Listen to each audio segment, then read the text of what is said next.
বিসমিল্লাহির রহমানির রহিম। লাস্ট ক্লাসে আমরা হারভেস্টারের থিওরিটিক্যালি আমরা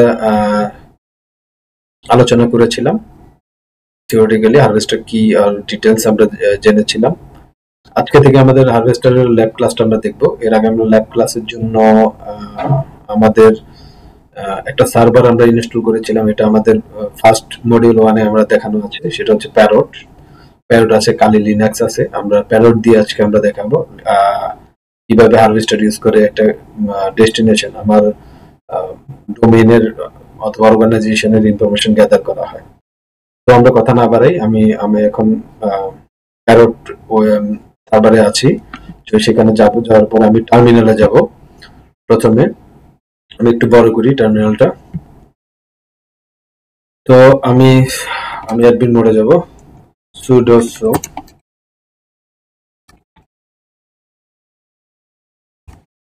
দেখা যাচ্ছে। তো আমরা প্রথমে এখানে আমরা দেখব হচ্ছে আমাদের হারভেস্টারটা ইনস্টল করা আছে কিনা, অথবা এটা চেক করার জন্য যে কমান্ডটা ইউজ করব দা হারভেস্টার।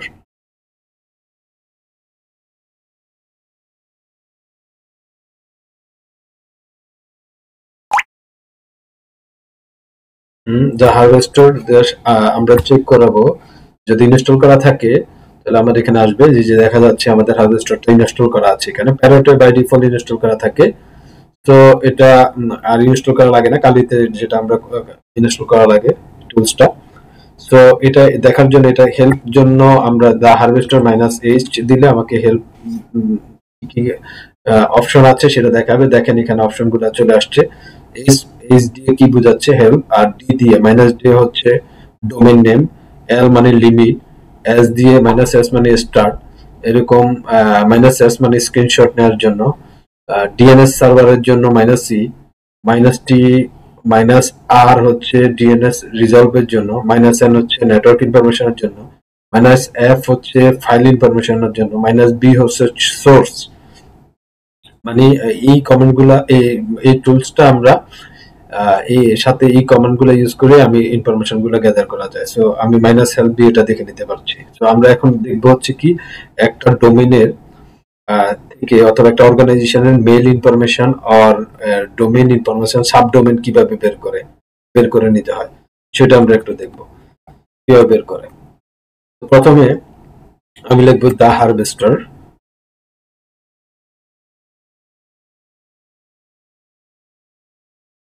দা হারভেস্টার -b, আমি একটু আগে যেটা দেখিয়েছি, -b হচ্ছে আমি আমার ডেস্টিনেশন, আমি কোন অর্গানাইজেশন কোন ডোমেইনের ইনফরমেশন নিতে চাচ্ছি।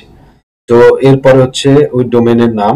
তো আমি এখানে কোনো কোম্পানি অথবা কোনো অর্গানাইজেশনের নাম ডোমেইন দিব না, বিকজ এটা ইথিক্যাল না। আমরা একটা টেস্ট করার জন্য আমরা ইসি কাউন্সিলের একটা ডোমেইন দিব। সো আমি ইসি কাউন্সিলের ইনফরমেশন নিব। ইসি ইসি কাউন্সিল, আমরা ইসি কাউন্সিল ইনফরমেশন নিতে চাই। -b হচ্ছে সরি, এখানে -d হবে, -d। তারপরে হচ্ছে -b হচ্ছে আমি আমার সোর্স, আমি কোন সোর্স থেকে, মানে কোন সার্চ ইঞ্জিন ইউজ করে আমরা ইনফরমেশনটা কোথা থেকে সার্চ করে নিয়ে আসবে এটা। তো এটা হচ্ছে -b।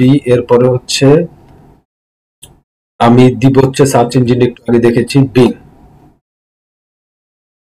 ওকে, তারপরে হচ্ছে আমি লিমিট দিব -l। লিমিট হচ্ছে আমার 500টা লাইন চেক করবে।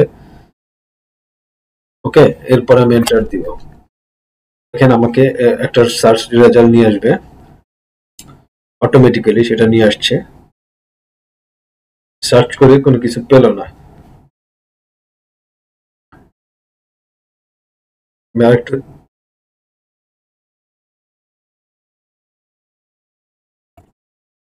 আমরা এখন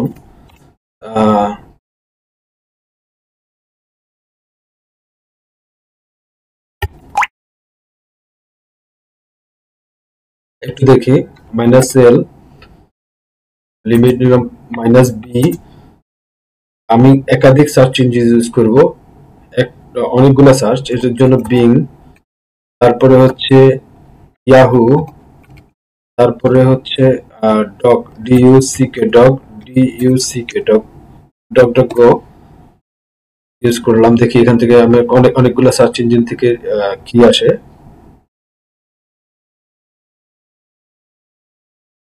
সার্চ করতেছে বিং, ইয়াহু এন্ড DuckDuckGo থেকে। দেখেন খুব সুন্দরভাবে এখানে অটোমেটিক্যালি অনেকগুলো ইনফরমেশন নিয়ে আসছে। সেটার ভিতরে দেখেন ওইসি কাউন্সিল অর্গানাইজেশনের কি কি আসছে, দেখেন মেল অ্যাড্রেস গুলো আসছে, কি কি মেল পাওয়া গেছে। 6টা মেল পাইছে এখানে সার্চ ইঞ্জিন ইউজ করে। হোস্ট পাইছে 35টা 35 হোস্ট পেয়েছে। দেখেন 35 হোস্ট পেয়েছে, সবগুলো অটোমেটিক্যালি নিয়ে চলে আসছে। সো দেখতেই পাচ্ছেন এখানে। এরপর আমরা চাচ্ছি এটাকে আমরা কি করব, আমরা ইনফরমেশনটাকে আমরা আমি সেভ করে রাখবো, ফাইলে আমি সেভ করে রাখবো। সেটা আমাকে কি করা লাগবে, এই কমান্ডটা আমি একটু আগে বলেছিলাম, -f দিব। অ্যাপ দিয়ে আমি কি করব, একটা ফাইল নেম দিব।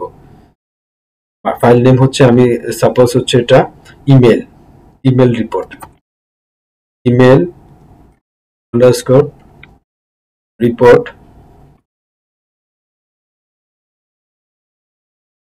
ইমেল রিপোর্ট 01, আমি এটা ইউজ করলাম। এরপর আমি সার্চ করব, মানে আমি একটা ইমেল রিপোর্ট, এটা আমি একটা ফাইল সেভ করে নিব। এটা আমার এখান থেকে, যেহেতু আমার ইনফরমেশন এখানে আমি বেশিক্ষণ রাখতে পারবো না, সো আমি এটাকে একটা আমার ফাইলে রেখে দিব। ফাইলে রাখার জন্য আমি অ্যাপ দিয়ে এটা সেভ করে নিলাম। দেখেন এখানে দুইটা ফরম্যাটে সেভ হয়েছে, একটা হচ্ছে জেসন ফরম্যাটে আর একটা হচ্ছে XML ফরম্যাটে। আমরা এটা দেখবো আমাদের এই ফাইলটা কোথায় আছে, একটু দেখে নিই। একটু ক্লিয়ার করি। দেখার জন্য আমরা করব ls -l, আমরা কি করব,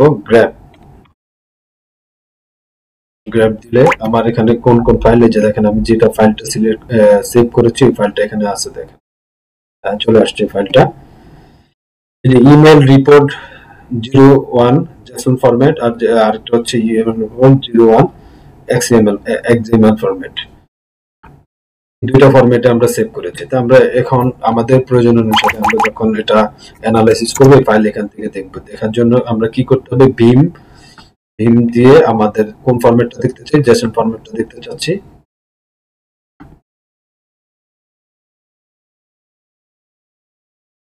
আমাদের টোটাল ইনফরমেশনটা আমাদের জেসন ফরম্যাটে চলে আসছে। দেখছেন, দেখা যাচ্ছে এখানে আমাদের সমস্ত যে মেইন ইনফরমেশন গুলা, ডোমেইন ইনফরমেশন, সাবডোমেইন সবগুলো এখানে চলে আসছে। আমরা এখান থেকে নিয়ে আমাদের প্রয়োজনীয় রিকোয়ারমেন্ট আমরা ফিল আপ করব। আমি দেখি তো জেসন ফরম্যাট এখন XML ফরম্যাটে কি আসে।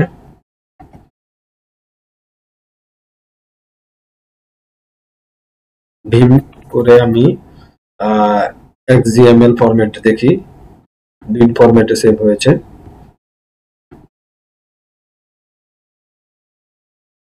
XML ফরম্যাটে চলে আসছে ফুল ইনফরমেশন, যেটা আমরা একটু আগে কালেক্ট করেছিলাম।